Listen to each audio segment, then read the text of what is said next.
2 নম্বর প্রশ্ন বলছেন, আসসালামু আলাইকুম শেখ। ওয়ালাইকুম সালামতুল্লাহ। আমার ডিসেম্বর মাসে ডেলিভারি হবে। কোনো বোন জিজ্ঞেস করেছেন।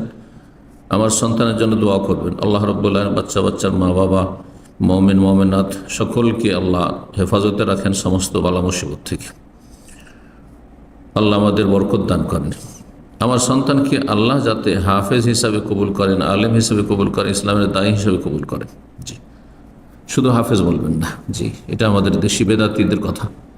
এ কোরআন হাফেজ হয়ে গেলে খুব বড় কাজ হয়ে গেল। এটা প্রাথমিক স্তর, হ্যাঁ, দিন শিখার বা আল্লাহর কিতাবকে সংরক্ষণ করার, কিন্তু মূল উদ্দেশ্য হচ্ছে আল্লাহর কিতাব, আল্লাহর কালামের জ্ঞান অর্জন করা, আলেম হওয়া এবং তার উপর নিজে আমল করা, ওয়ামেলা সালিহা, আর তারপরে অন্যকে দাওয়াত দেওয়া।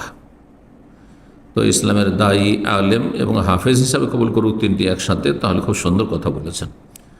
বারাকাল্লাহু ফিকুম। আমার সন্তানকে আপনার মতো বানাতে চায়, আল্লাহ যেন আমাদের চাইতে অনেক বড় করে, কারণ ইসলামের খাদেমের প্রয়োজন রয়েছে উম্মতে মুসলিমার জন্য। আল্লাহ যাতে আমার এই দোয়া কবুল করেন, আমিন ইয়া রাব্বাল আলামিন। সকল ভালো মানুষদের ছেলে মেয়েদেরকে আল্লাহ নেক হায়াত দান করেন, দিনের খাদেম হিসেবে আল্লাহ আমাদের সকলকে কবুল করেন, সকলের ছেলে মেয়ে কবুল করেন। তার জন্য আমি মা হিসাবে আমার সন্তানের জন্য কি কি আমল করতে পারি জানাবেন দয়া করে।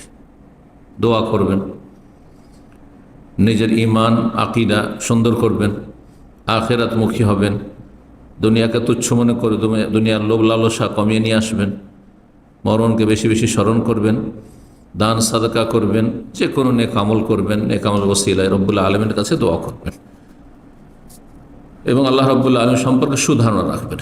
রব্বানা হাব লানা মিন আজওয়াজিনা ওয়া যুররিয়াতিনা কুররাতা আ'য়ুন ওয়াজআলনা লিল মুত্তাকিনা ইমামা। কোরআনে কারীমের দোয়া, সূরাতুল ফুরকানের।